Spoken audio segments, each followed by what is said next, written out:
Have you ever felt as though your fingers just didn't want to do what you were telling them to do? And worse still, the more you tried to concentrate, the harder it got for you to get them to do what you wanted. This happened to me once, so to find out why, and to figure out what to do about it, I searched for a guitar guru who could solve the age-old question once and for all. Why can't I get my fingers to do what I'm telling them to do? But instead of getting good answers, what I got seemed to get worse and worse. The origins of these gurus are lost in the shrouds of time, so I can't give you their exact names. I'm just going to call them by the order I visited. First, I stopped by Guru number 1's booth to try to get some answers to my non-compliant fingers. Hello. So what seems to be the problem today? I can't get my fingers to do what I'm telling them to do. The answer is quite simple. You need to incinerate your doubts. Like estastone or alabata. You need to have the smoke carry your doubts and fears away. Do this and your fingers will obey exactly what you tell them to do at all times. Okay, I'll give it a shot.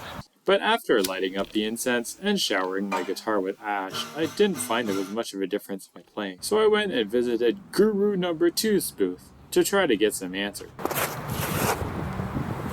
Hey Guru. Hello! Can you please tell me why my fingers aren't doing what I'm telling them to do?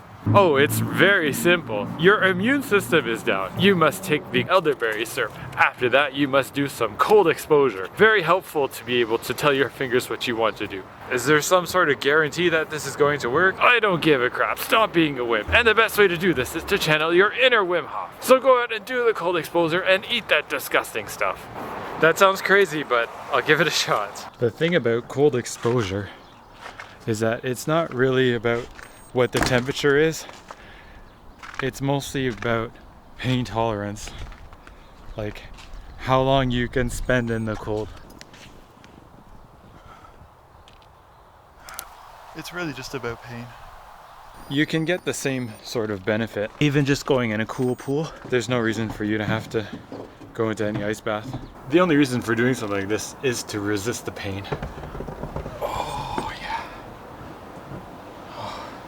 Now my back's all red and it kind of stings too. This elderberry syrup actually doesn't really taste that bad. It's kind of like a treat almost, but I'm not really sure if it does much. Although I noticed the elderberry syrup was supposed to help with my immune system, I didn't notice much of a difference when it came to my concentration or playing guitar.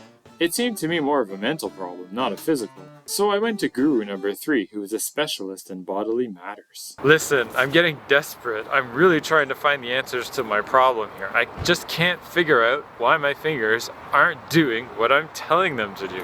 Oh, the answer's simple. You know that guy Scott's bass lessons? Well, he wears those gloves to combat his focal dystopia. You just need to do the same thing. Wear the gloves and your fingers will do exactly what you tell them to do. No problem at all. But I didn't have much success with the acoustic guitar and the glove. Maybe it's better suited to the bass with the thicker strings. So I decided to try one last guru. His name is Brett, and I hope he can help me out. Hey Brett, listen, I've gone and seen all these gurus and they just gave me garbage advice.